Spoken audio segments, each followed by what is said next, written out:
Hello everyone and welcome to a new video. This is my first time directly speaking to the audience, so it's going to be a new experience for me. As many of you probably know, F1 2021 has finally come out, and today I have your world record hot lap around Italy in a slightly different format compared to my videos on the last game. Back then, some people suggested to me that I should include track guides in my hot laps, and that is exactly what we're going to do today. So how this is going to work is I'm going to first play the lap as usual without any commentary. Then we're going to dive into it in more detail and I'll explain to you how I approach a lap around Monza.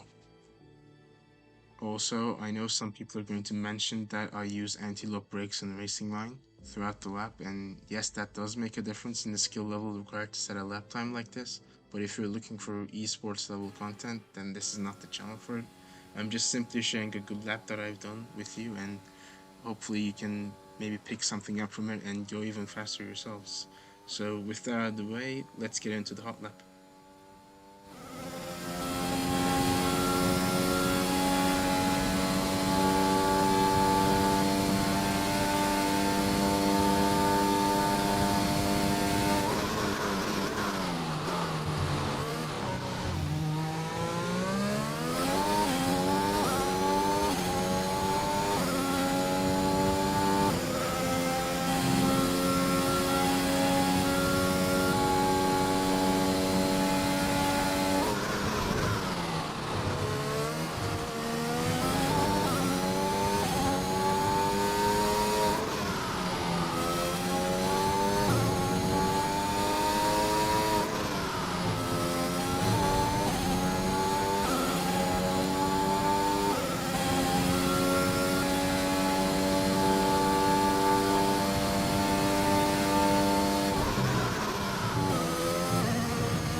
So heading on to the detailed analysis of the lap now, you want to make sure you get a nice and clean one out of the last corner because there's a long straight line ahead. Now DRS wide open.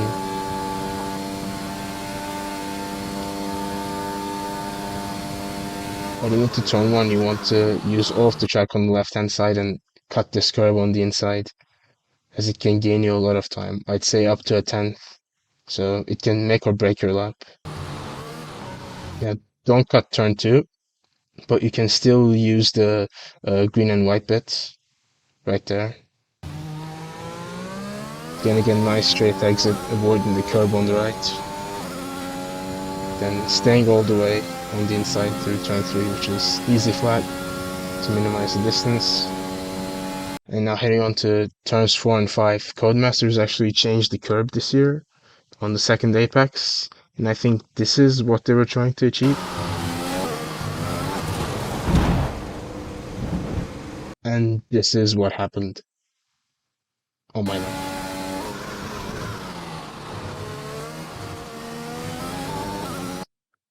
Yeah, I genuinely don't know what the difference was between those two clips and how I approached the corner, but it just seems very random and unreliable.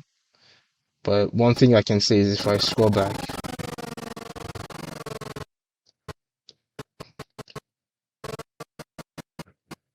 is if you get your car in line with the curb, I think there's less of a chance happening. But yeah, I don't know yet. It's early days. Time will tell if that's like a reliable line or not. But yeah, I just got a bit lucky on my lap. Anyway, moving on.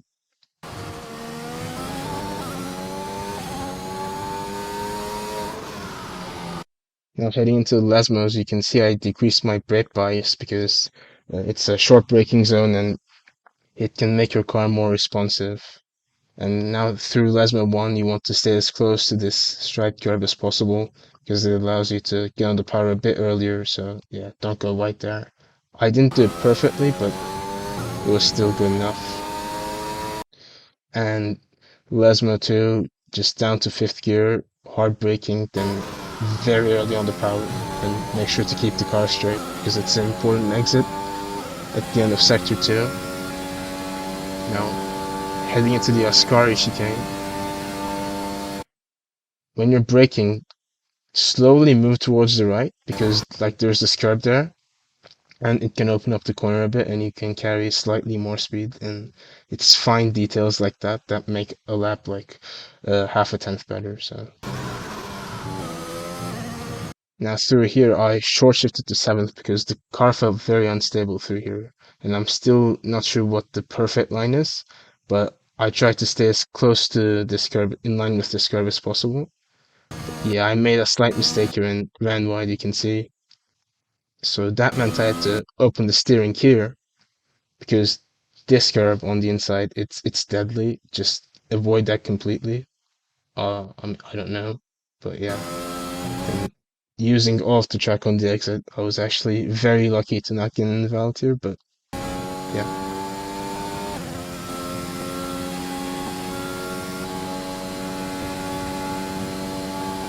Now going down to the final corner, I saw the delta and the nerves got on me a bit here because, yeah, just missed my braking point a bit and went in too deep. Yeah, at this point, yeah, you can see I missed the apex slightly. You want to be close to this curb, and it hurt my exit. But like if you stay on the correct line, you should be able to get a nice exit, and you're going to see I get a snap right there. Then staying close to the right to minimize the distance, and that's a 1:17.776 round Monza.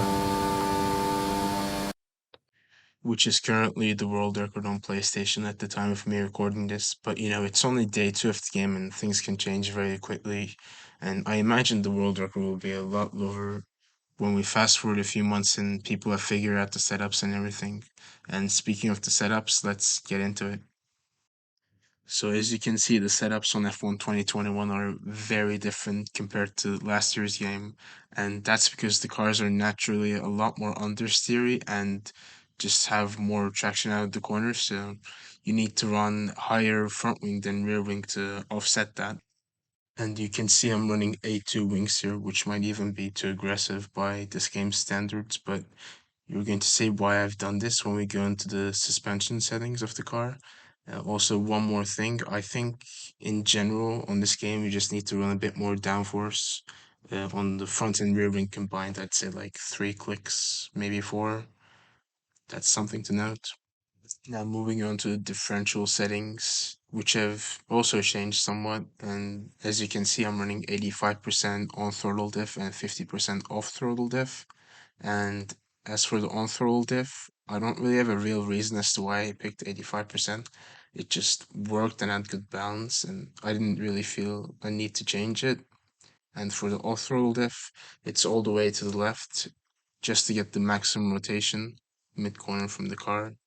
But if you're using ABS off, just make sure to bump that up a bit to maybe like 55 or 60. Otherwise, your rear end will be all over the place. So just keep that in mind. Onto the suspension geometry, which for me has largely remained unchanged, running right left on the camber settings, which helps with the longer corners such as Ascari and Parabolica, and with traction not being an issue, I see no real point in moving down the rear camber to the right. And as for the toe settings, I have it set it to left left, and maybe for the front toe you can put it up a few more clicks if you want a slightly more responsive car when you first turn in, but I didn't really feel the need to do that, and yeah, rear toe also to the left. Onto the suspension, which is significantly different compared to the last game. And in all honesty, I'm not really sure how the best way to set it up is at the moment, but I found success with running a stiff rear suspension and a stiff front anti-roll bar. So yeah, it just gives me good balance, and also the soft rear anti-roll bar just helps me with more traction when I need to. As for the ride height, I'm running 10.6 ride height, which is very high, but it helps a lot with going over curbs, and especially the one I mentioned earlier at turn 5. And yeah, that's like the main reason I've done it. And also, running higher front right height helps with more straight line speed, and Italy has a lot of long straights, so it was a nice bonus. And yeah, I think it worked, but obviously there's some understeer that comes from it, and that's why I mentioned the aggressive front wing settings I was running earlier to compensate for the understeer I was getting from the right height setting. For the brakes, I used 100% brake pressure, and I don't see a benefit from going lower than that. So yeah, just kept it at 100%. And as for the brake bias, they actually changed it for this game. So having more brake bias to the front helps with stopping distance. So heavy braking zones, you should put it more to the front. And as you probably saw on my lap, for the first two chicanes, I used it at 54. Then in the middle sector, I put it back down to 52. So you can adjust it through the lap, and I think that's really helpful. And the final category of the setup is tire pressures, which I chose to run all four tires at maximum PSI just to get the car to be more stable, especially at corners like Ascari where I tend to lose the car a lot. So it helped with that. And yeah, I don't know if it's worth running lower pressures, but yeah, it'll be something to test in the future. In general, I think the setups are a lot more up in the air this year, and I'm very interested to see how the meta turns out to be once, especially the esports drivers get to really sweat out the game. So, yeah, I'll probably come back to this video in 6 months and just laugh. And that's it for the video. Let me know if you like this format or the one I used in the previous game where I basically just posted the hotlap and the setup without any commentary. And this is my first time doing something like this, so I'm open to any suggestions. And yeah, also let me know what track I should do next in the comments. And yeah, thanks for watching. And if you enjoyed the video, I would very much appreciate it if you dropped a like or subscribe, but I'll leave that up to you. And yeah, see you soon.